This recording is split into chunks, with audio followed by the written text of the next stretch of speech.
Саламатсыңарбы, балдар. Кыргыз тили сабагы Аянбекова Айтурган Аянбековна.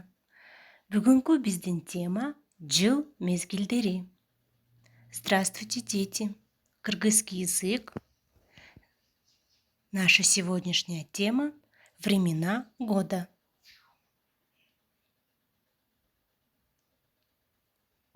Балдар, биз силер менен билебиз.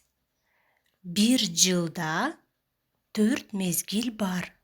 Алар кыш, жаз, жай, күз. Ар бир мезгилде 3 ай болот. Ар бир ай 30-31 күндөн турат. Ал эми бир айда 4 апта бар. Бир аптада 7 күн бар. Бул 4 мезгил биринин аркасынан бири алмашып турушат. Анда эмесе жаңы сөздөрдү сөздүк дептериңерге жазып жагыла.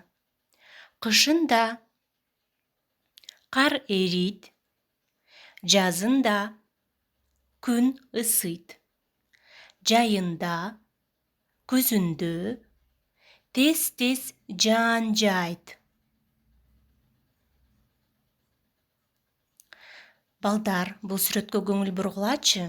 Бул кайсы мезгил? Туура, бул жаз мезгили. Жазында кар эрийт. Ребята, обратите внимание на эту картину. Это весна. Весной тает снег. Бул жай мезгили. Жайында күн ысык болот. Это лето. Летом день жаркий.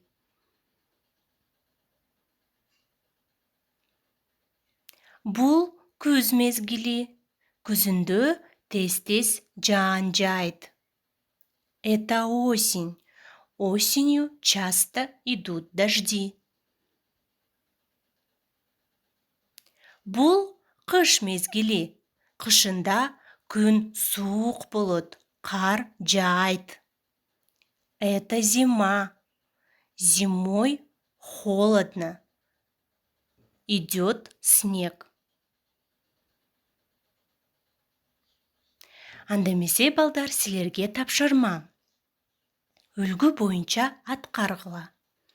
Эмне? Кыш. Качан? Кышында. Эмне? Жаз. Качан? Туура, жазында.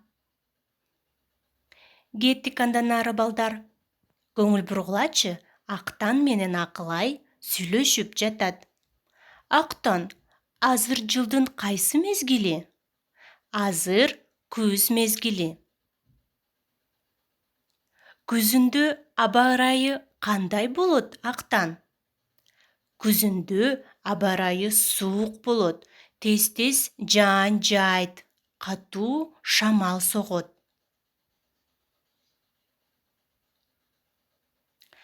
Анда эмесе балдар, силерге үйгө тапшырма. Жаңы сөздөрдү сөздүккө жазып жаттагыла. Диалогту жаттагыла, 4-чү көнүгүүнү жазгыла. Эмки сабакта көрүшкөнчө сак саламатта калгыла.